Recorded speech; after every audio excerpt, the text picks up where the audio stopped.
Hello students, welcome back to organised knowledge channel. और आज की इस वीडियो में बच्चों हम डिस्कस करेंगे वर्कशीट नंबर 14 फॉर क्लास 8 गणित की। बच्चों ये वर्कशीट है जो कि आपके लिए 12 नवंबर 2020 के लिए शेड्यूल की गई है।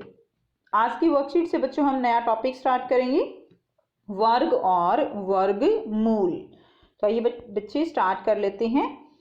दी गई आकृति एक खिलौने की है जिसमें 5 ब्लॉक हैं। तो बेटा ये आकृति गिवन है जिसमें ये टॉय है और इसमें आप देख पा रहे हैं कि इस तरह के 5 जो है वो क्या है, ब्लॉक्स जो हैं लगे हुए हैं। अब इन ब्लॉक को एक के ऊपर एक रखा गया है। प्रत्येक ब्लॉक बराबर हिस्सों में बटा हुआ है। मुझे इन ब्लॉक में एक पैटर्न दिखाई दिया तो हमें इस ब्लॉक में एक पैटर्न दिखाई देगा और उसको हमें जो है देखना है, समझना है। और आगे का पैटर्न अगर आप करना चाहें तो आप कर सकते हैं। पैटर्न से हमें कुछ विशेष प्रकार की संख्याएं मिली, जैसे 1, 4, 9, 16, 25 प्राप्त हुई। अब हम प्रत्येक आकृति को अब अलग लेकर समझेंगे। तो अब हम प्रत्येक आकृति को अलग अलग से समझने का प्रयास करेंगे। तो देखिए इसके अंदर ये क्या दिया गया है, ये जो है एक ही ब्लॉक है और इसका अगर हमें वर्ग निकालना है तो हमें क्या किया, 1 गुणा 1, तो क्या आएगा, 1 ही आएगा। इसी तरह इसमें अगर आप देखेंगे तो देखिए बेटा इसके अंदर कितने ब्लॉक हैं, इसके अंदर 2 ब्लॉक हैं।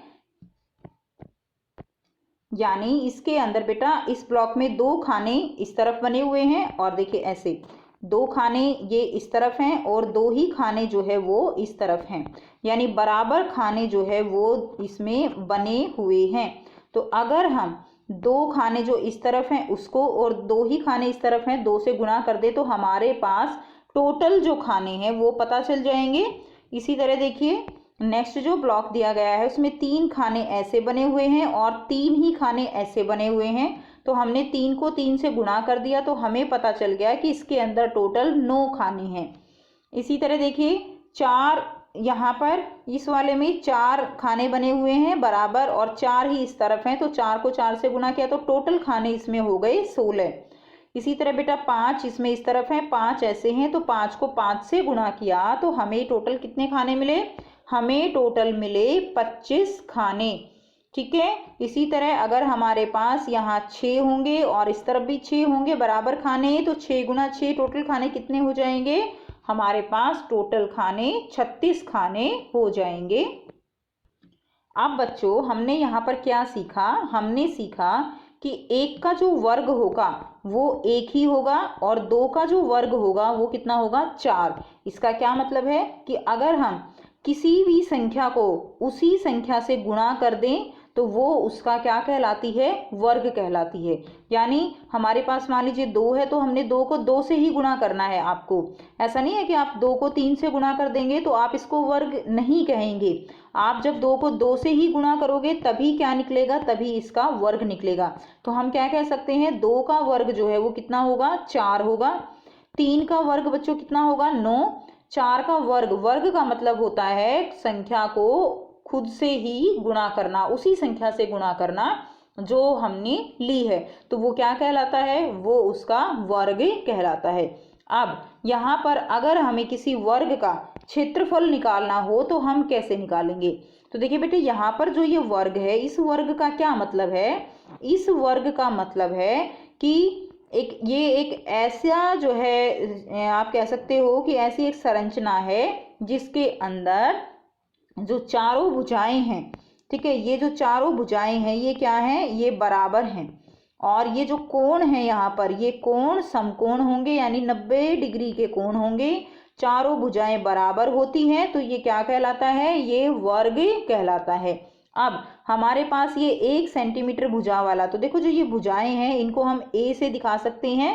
और किसी भी वर्ग का क्षेत्रफल निकालने के लिए फॉर्मूला होता है भुजा गुणा भुजा। ठीक है, ये फॉर्मूला है वर्ग का क्षेत्रफल निकालने का। अगर भुजा को हम ए दिखाते हैं तो ए गुणा ए जो है ये क्या हो जाएगा, ये क्षेत्रफल निकालने का फॉर्मूला हो जाएगा, क्योंकि वर्ग की सारी भुजाएं वो क्या होती हैं, वो बराबर होती हैं। अब मान लीजिए कि ये 1 सेंटीमीटर का एक खाना है, तो ये भी 1 है, ये भी 1 है, ये भी 1 और ये भी 1। तो यानी क्षेत्रफल जब हमने निकाला तो 1 गुणा 1 करेंगे तो कितना आया 1 सेंटीमीटर। अब 1 सेंटीमीटर में है ना इकाई, तो 1 सेंटीमीटर स्क्वायर हो जाएगा। ठीक है, क्या हो जाएगा, ये इकाई हो जाएगी क्षेत्रफल की, तो 1 सेंटीमीटर स्क्वायर। तो बेटा ये स्क्वायर जो हमने लगाया, ये हमने क्यों लगाया, क्योंकि भुजा गुणा भुजा है, 1 गुणा 1 हमने किया, तो इसलिए हमने स्क्वायर ऊपर लगा दिया, वर्ग ऊपर लगा दिया। उसके बाद इस तरह ये जो है हमारे पास एक वर्ग है, इसके अंदर हमारी जो एक भुजा है वो 2 सेंटीमीटर की है, तो ये भी 2 है, ये भी 2 है, सारी 2 हैं। और हमारे पास जो फॉर्मूला है वो क्या है, a गुणा a, यानी कोई भुजा गुणा भुजा, तो एक भुजा जो है 2 की है और दूसरी भी 2 की है, तो क्या आ गया 2 दूनी 4 सेंटीमीटर स्क्वायर। तो ये इसका क्षेत्रफल निकल गया। इसमें भी हम 4 सेंटीमीटर वर्ग यहाँ पर लगाएंगे। नेक्स्ट देखिए, इसी तरह हमने निकाला 3 गुणा 3। अब इसकी जो भुजा की लंबाई है वो 3 सेंटीमीटर है, इसकी भी 3 है, तो 3 गुणा 3 9 सेंटीमीटर, 4 गुणा 4 16 सेंटीमीटर और 5 गुणा 5 25 सेंटीमीटर। अब यहाँ पर हम आगे देखेंगे कि वर्ग संख्या हमें दी गई है। तो देखिए वर्ग संख्या अगर 1 है तो विस्तारित रूप क्या होगा, यानी इसको हम कैसे लिख सकते हैं, इसको हम 1 गुणा 1 लिखेंगे। तो इसका घातांकीय रूप क्या होगा, घातांकीय यानी कि जो भी संख्या है वो कितनी बार गुणा की गई है वो घातांक कहलाता है। ठीक है, तो वो उसकी घात कहलाती है। तो अब हम देखिए ये 1 जो है 2 बार गुणा किया गया है, तो 1 को हम इस तरह से 2 लिख देंगे ऊपर, ये 1 वर्ग बोला जाएगा। क्या बोला जाएगा, 1 वर्ग। इसी तरह बेटा 2 को 2 से गुणा किया, तो देखिए वर्ग संख्या 4 है। अब 4 कब आएगा, 4 तब आएगा जब हम 2 को 2 से गुणा करते हैं, तब 4 आएगा। ठीक है, तो अब 2 कितनी बार है, 2 बार है, तो हमने ऊपर घात लगा दी 2 का वर्ग।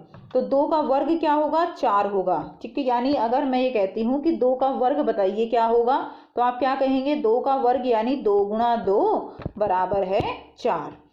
ठीक, अब उसके बाद देखिए फिर वर्ग का क्षेत्रफल क्या होगा, तो वर्ग का क्षेत्रफल यहाँ पे 1 वर्ग इकाई होगा, जैसे हमने अभी ऊपर किया।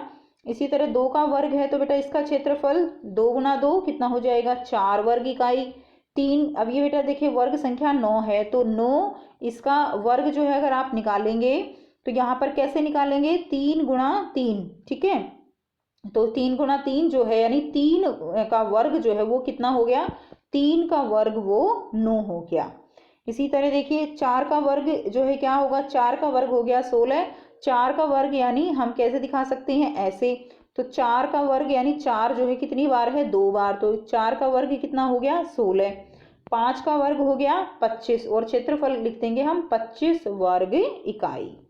उसके बाद देखिए उपरोक्त संख्याएं 1 4 9 16 25 विशेष प्रकार की संख्याएं हैं जो हमें वर्ग का क्षेत्रफल निकालने से प्राप्त हुई हैं, इसलिए हम इन्हें पूर्ण वर्ग संख्या कहते हैं। तो इनको हम क्या कहेंगे, इनको हम पूर्ण वर्ग संख्याएं कहेंगे, क्योंकि ये हमें वर्ग का क्षेत्रफल निकालने से प्राप्त हुई हैं। अब देखिए कुछ प्राकृत संख्याएं दी गई हैं और पूर्ण वर्ग संख्याएं हैं। तो प्राकृत संख्या देखिए 1 है, इसका जो है पूर्ण वर्ग संख्या क्या मिलेगी, 1 गुणा 1 किया हमने तो 1 मिली।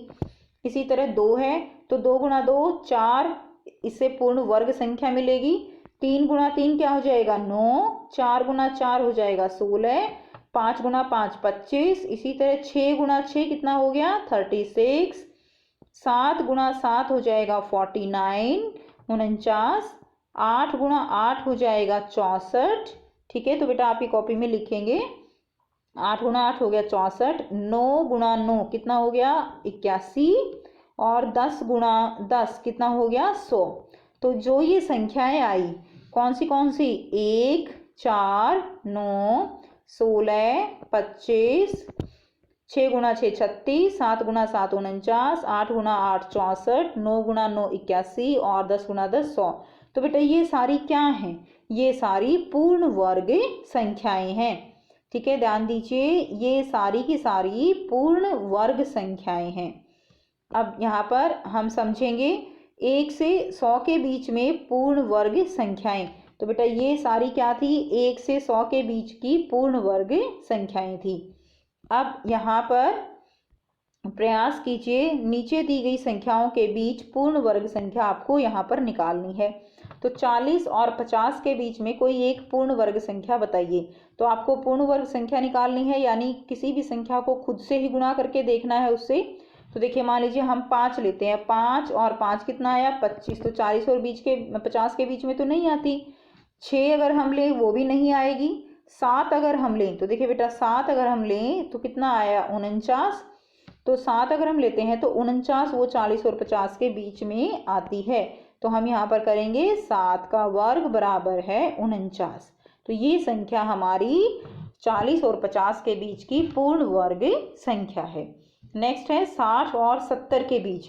तो बेटा 60 और 70 के बीच भी देखिए, अब हमने 7 से किया तो 40 और 50 के बीच में आई। 8 से करेंगे, 8 से करके देखिए, 8 गुना 8 कितना हो गया 64, 64 हो गया ना।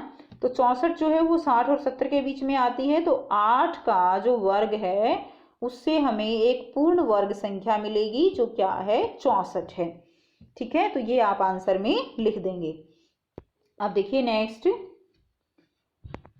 क्या 1 और 4 तथा 4 तथा 9 और 9 तथा 16 आदि के बीच कोई पूर्ण वर्ग संख्या है? तो इनके बीच बेटा कोई भी पूर्ण वर्ग संख्या नहीं है, क्योंकि आप यहां से समझ सकते हैं कि देखिए जैसे 4 है वही तो पूर्ण वर्ग संख्या है। ठीक है, पहली पूर्ण वर्ग संख्या यदि हम देखें तो इसमें 1 और 4 के बीच में देखिए 2 और 3 बचा, ये तो पूर्ण वर्ग संख्या है ही नहीं। इसी तरह 4 और 9 के बीच में 5, 6, 7 और 8 है। अब इनमें से बताइए आप कौन सी आपको पूर्ण वर्ग संख्या नजर आई? कोई भी नहीं है ना। तो 9 है, क्योंकि 9 कब है? क्योंकि जब हम 3 को 3 से गुणा करते हैं तो हमें 9 मिलता है। तो ये 3 का वर्ग जो है ये है यहाँ पे। तो यहाँ पर इनके बीच कोई भी पूर्ण वर्ग संख्या नहीं है। उपरोक्त पैटर्न से हमने समझा कि वे संख्या अपनी जैसी संख्या के गुणा करने से ही प्राप्त होती हैं। जैसे 2 और 2 को गुणा करने से 4, दोनों संख्या एक जैसी हैं, अतः यह पूर्ण वर्ग संख्या है। तो बेटा मैंने आपको पहले ही समझाया कि हम किसी भी संख्या को जब उसी जैसी संख्या से उसी संख्या से गुणा करेंगे तभी हमें पूर्ण वर्ग संख्या प्राप्त होगी। अब देखिए 2 और 3, अब मैंने आपको एक एग्जाम्पल में पहले भी बताया, 2 और 3 अगर हम गुणा करें 6, तो क्या ये पूर्ण वर्ग संख्या है 6? बिल्कुल नहीं है। तो यहाँ पर अगर हम 2 को 2 से गुणा करते तो पूर्ण वर्ग मिलती, या 3 को 3 से करते तभी पूर्ण वर्ग मिलती। तो ये 6 जो है ये पूर्ण वर्ग संख्या नहीं है। तो ये थी बच्चों आपकी आज की वर्कशीट। आई होप बेटा आपको ये वर्कशीट क्लियर है।